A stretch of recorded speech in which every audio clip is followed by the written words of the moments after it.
Hi guys, welcome back. Thank you so much for being here. It's so greatly appreciated. Before we start, let me give my usual disclaimer that this video is for educational purposes only.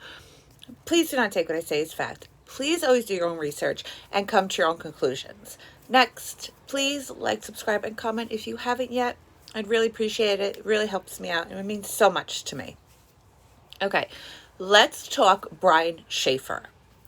Brian Schaffer was born on February 25th, 1979 in Pickerington, Ohio, which is a suburb of Columbus, Ohio. He was born to parents Randy and Renee Schaffer. He had one sibling, a brother named Derek. He graduated from the local high school in 1997 and he went on to attend Ohio State University, where he graduated with a degree in microbiology.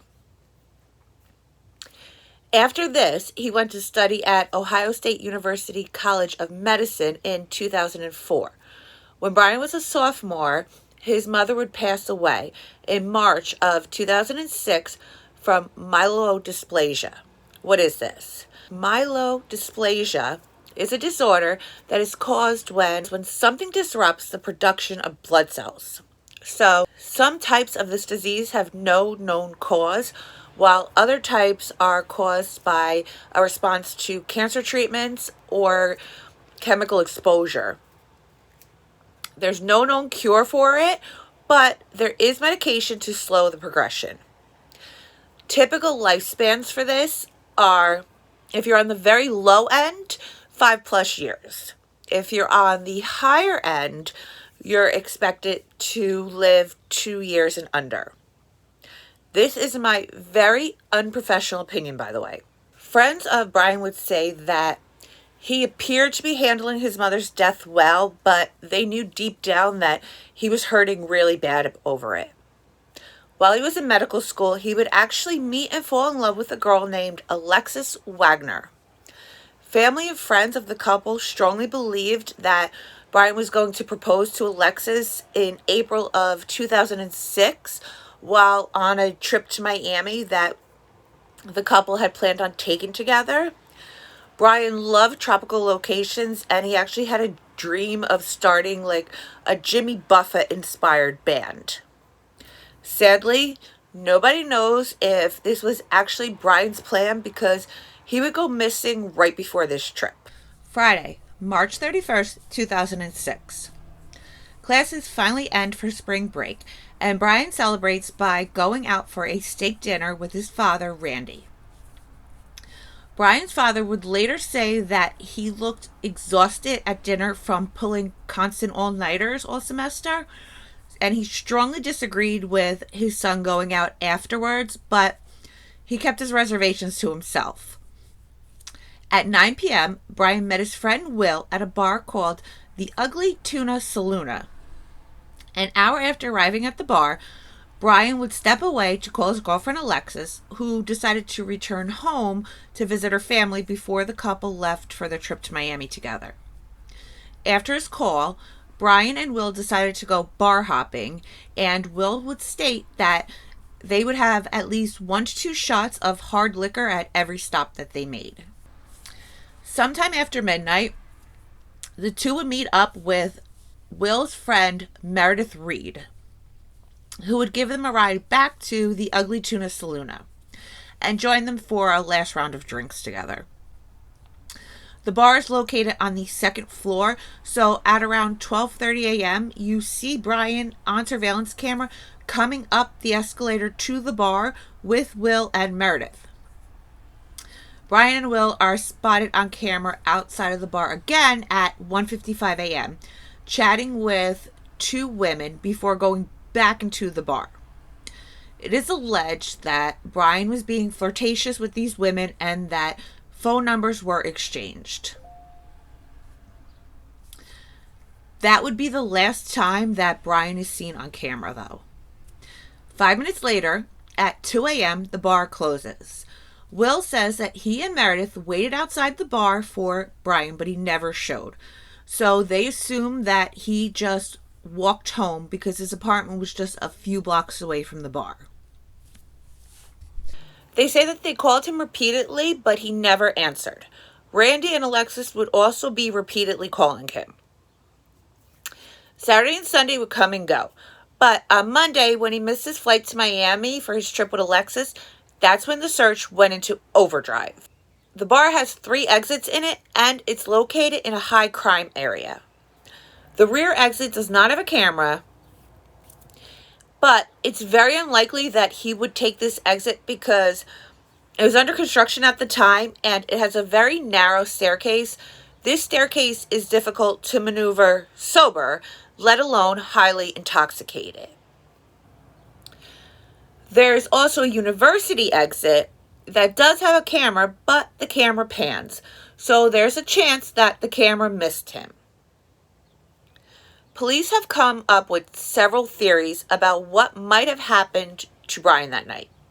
1, he changed his clothes, put on a hat, kept his head down so he could vanish without being seen. He did have a lot going on in his life at the time of his disappearance. Most notably, he had just lost his mother.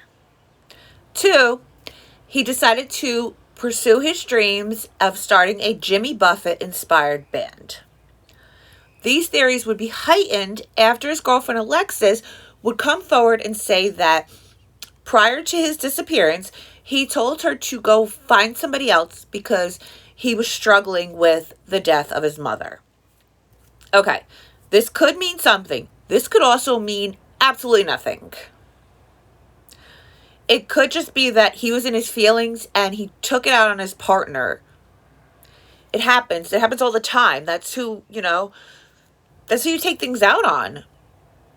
Plus, the night before, when he called Alexis to check in, he also called her to confirm the plans for their trip on Monday.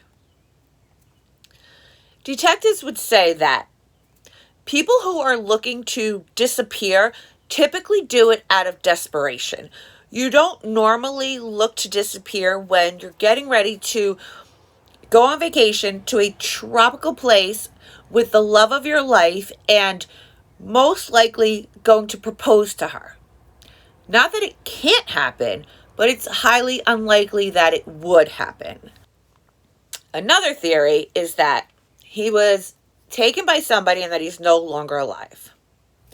At the time of his disappearance, the smiley-faced killer was striking, and his target was young, drunk college kids. But investigators were able to rule this theory out. Several days after Brian went missing, a homeless man claimed to have seen him. But when police interviewed him, he didn't have much information at all. Red flags did go up when Brian's friend Will refused to take a lie detector test. Okay. I'm honestly torn on this one because part of me says, why wouldn't you do anything possible to help police find your friend? The other part of me says, what if I take this test, I had nothing to do with it, but I failed this test, and then I become a suspect for something that I had nothing to do with? So it's very catch-22 for me, to be honest. And I feel like if he was innocent and he did fail that test, they would have taken those test results and ran with them. So I kind of see both sides of it, if I'm being honest. Okay. Brian was also a member of the Pearl Jam fan club, and he actually had tickets to their show in Detroit on May 22nd, 2006. Sadly, his girlfriend Alexis would end up auctioning off the tickets to put towards the reward money for information about his whereabouts. His father, Randy, attended a Pearl Jam show in Cincinnati in 2006. At the show, Eddie Vedder mentioned Brian.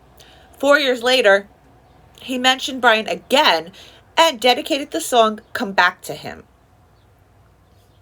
with lyrics that say, "If I keep holding out, will the light shine through?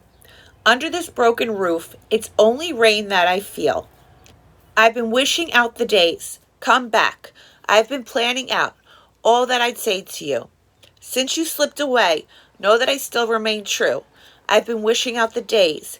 Please say that if you hadn't gone now, I wouldn't have lost you in another way. From wherever you are, come back. Brian's dad, Randy, would chase every lead in hopes of finding his son. Then, in September of 2008, during a windstorm, Randy's clearing the yard in his Baltimore home when a nearby tree would strike him and kill him. Freak accident. This leaves Brother Derek, the sole Schaffer survivor, with his entire life being ripped out from under him in a span of 2 years. That's awful. That poor thing. After Randy's passing, a condolences book was posted online to be signed. And one day a message comes across that reads, "To Dad, love Brian," from an account in the Virgin Islands. This would end up being a hoax, and the person responsible for this is a true shitbag. In 2014, Columbus police would confirm that they were still receiving tips on Brian, and people would report seeing him as far as Tijuana, Mexico. A photo was sent to the FBI of the person that they believed to be him in Mexico, but through facial recognition, the FBI was able to determine that this was not Brian. In 2019, Detective John Hurst was assigned to the cold case. His summarization of the case would state, quote, "There's a possibility that he's alive, but if you look at the probabilities that he isn't alive, those are just as great," end quote. In 2021, the Ohio Bureau of Criminal Investigation posted an age progression photo of what Brian may look like today. Okay, guys, if you're still here, thank you. I appreciate you so very much. I truly do. Please leave me a like and a comment. Please subscribe if you haven't yet and you feel so inclined to. If you have any case suggestions, please email me, harding527@yahoo.com. As long as the information's on my side, I'm really good about covering your cases for you guys. And until next time, stay safe out there.